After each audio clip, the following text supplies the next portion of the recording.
జపాన్కు చెందిన ఒక వ్యక్తి ఏ ఉద్యోగం లేకుండా ఏమి చేయకుండానే ఏడాదికి 69 లక్షలు సంపాదించాడు. అరే, ఈ ఐడియా ఏదో బాగుంది అని అనుకుంటున్నారు కదా. ఇంతకీ అది ఎలా సాధ్యమని డౌట్ వస్తుంది కదా. అయితే ఇదిగో ఈ ఇంట్రెస్టింగ్ డీటెయిల్స్ మీకోసమే. ఏం చేయకుండానే డబ్బులు సంపాదిస్తున్న ఆ వ్యక్తి పేరు షోజీ మోరిమోటో. వయసు 41 ఏళ్ళు. ఆ డబ్బులు సంపాదించడం కోసం మోరిమోటో ఏ అడ్డదారి తొక్కలేదు, నేరాలు అస్సలే చేయలేదు. మరి ఏం చేయకుండానే అంత డబ్బు ఎలా సంపాదించాడనే కదా మీ సందేహం. ఎస్, అక్కడికే వస్తున్నా. షోజీ మోరిమోటో రెంటల్ డూ నథింగ్ అనే బిజినెస్ స్టార్ట్ చేశాడు. ఈ బిజినెస్ కాన్సెప్ట్ ఏంటంటే, మోరిమోటోకు తెలియని వాళ్ళు, కొత్త వారు ఎవరైనా అద్దెకు తీసుకోవచ్చు.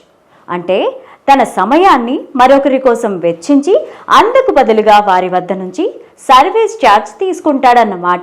అలాగని మోరిమోటోను ప్లే బాయ్ అనో మరొకటిగానో తప్పుగా అర్థం చేసుకోవద్దు. ఎందుకంటే ముందు చెప్పినట్లుగానే ఆయన ఎలాంటి అడ్డదారి తొక్కలేదు. మోరిమోటో తన క్లయింట్స్తో ఎలాంటి శారీరక సంబంధాలు పెట్టుకోలేదు. 2018లో మోరిమోటో తన ఉద్యోగం కోల్పోయారు. ఆ తరువాతే ఆయన తెలివిగా ఈ బిజినెస్ స్టార్ట్ చేశారు. షోజీ మోరిమోటో తనని బుక్ చేసుకున్న క్లయింట్స్ వద్దకు వెళ్తారు. వారితో సరదాగా ముచ్చటించడం, వారితో కలిసి వారి పనుల వెంట వెళ్లడం చేస్తుంటారు. అంతకు మించి ఆయన ఒక్క పని కూడా చేయరు. స్పష్టంగా చెప్పాలంటే ఒంటరిగా ఉండేవారు లేదా ఎక్కడికైనా వెళ్లాల్సి పనుల్లో మరొకరి సహాయం అవసరం ఉండేవారే మోరిమోటో సేవలు తీసుకుంటారు. ఎవరైతే తన రెంటల్ సర్వీసెస్ బుక్ చేసుకుంటారో వారి వద్దకు వెళ్లడం, వారికి కంపెనీగా గడపడం మాత్రమే ఆయన చేసే పని. అంతకు మించి ఒక్క పని కూడా చేయనని ఆయనే చెబుతున్నారు. ఉదాహరణకు చెప్పాలంటే మ్యారథాన్ రన్నర్కు ఫినిషింగ్ లైన్ వద్ద ఉండి వారికి మద్దతుగా నిలవడం, తమ క్లయింట్స్ ఇంట్లో పనులు చేసుకుంటుంటే వారి తరపున వీడియో కాల్స్ని అటెండ్ అవ్వడం, ఒక ఫంక్షన్కు వెళ్ళలేకపోయిన తన క్లయింట్స్ తరపున ఫంక్షన్కు హాజరవ్వడం లాంటి సేవలు అందిస్తుంటారు. లేదంటే తమ క్లయింట్స్ తరపున లైన్లో నిలబడడం, ఒంటరిగా ఉన్న వారితో సరదాగా ముచ్చటించడం కూడా మోరిమోటో ఎక్కువగా చేసే పనుల జాబితాలో ఉన్నాయి. ఇలాంటి పనులు చేసి ఆయన $80,000 సంపాదించారు. అవి ఇండియన్ కరెన్సీలో 69 లక్షల రూపాయలతో సమానం. మోరిమోటోకు ఏడాదికి ఇంచుమించు 1000 బుకింగ్ రిక్వెస్ట్లు వస్తుంటాయి.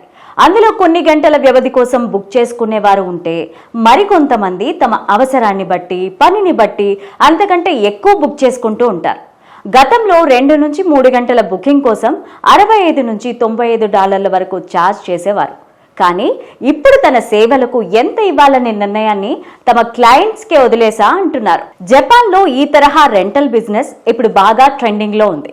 ఫంక్షన్కు వెళ్ళాలన్నా, ఏదైనా ఈవెంట్కు వెళ్ళాలన్నా, తమకు ఓ తోడు కావాలంటే, ఇంకా తమకు అవసరమైన వారిని బుకింగ్ చేసుకోవచ్చు.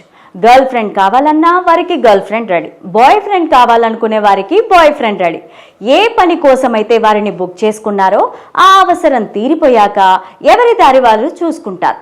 వచ్చిన వారు మాత్రం సర్వీస్ ఛార్జ్ తీసుకొని వెళ్ళిపోతారు. కొద్దిసేపు తనతో మాట్లాడే తోడు ఎవరైనా ఉంటే బాగుంటుందని కోరుకుంటూ ఒంటరితనంతో బాధపడే వారిని టార్గెట్ చేసుకొని ఈ బిజినెస్ నడుస్తోంది. అయితే ఎవరిని పడితే వారిని కాసేపు సమయం కేటాయించమని తనతో మాట్లాడాల్సిందిగా అడగలేం కదా. అందుకే వారు ఇలా డబ్బులు చెల్లించి కొన్ని గంటల కోసం ఒక తోడును బుక్ చేసుకుంటారు. దానిని ఇంగ్లీష్లో కంపెనీ అని లేదా కాంపానియన్షిప్ అని కూడా పిలుస్తూ ఉంటారు. ఇది ఇప్పుడు జపాన్లో కనిపిస్తోన్న ట్రెండ్. షోజీ మోరిమోటో అందిస్తున్న రెంటల్ సర్వీసెస్ కూడా ఆ కోవలోకి వచ్చినవే. ఏదేమైనా ఏమి చేయకుండానే తాను డబ్బులు సంపాదిస్తున్నాడని చెబుతున్న మోరిమోటో రియల్ స్టోరీ యావత్ ప్రపంచ దృష్టిని ఆకర్షిస్తోంది. గత కొన్నేళ్లుగా ఇండియాలోనూ ఈ ట్రెండ్ కనిపిస్తోంది. కానీ ఒంటరిగా ఉన్న వారిని మోసం చేసేందుకు ఈ ఐడియాను వాడుకుంటున్నారు. ఇలాంటి ఘటనల్లో ఇప్పటికే ఇండియాలోని కొన్ని కేసులు కూడా తెర మీదకి వచ్చాయి.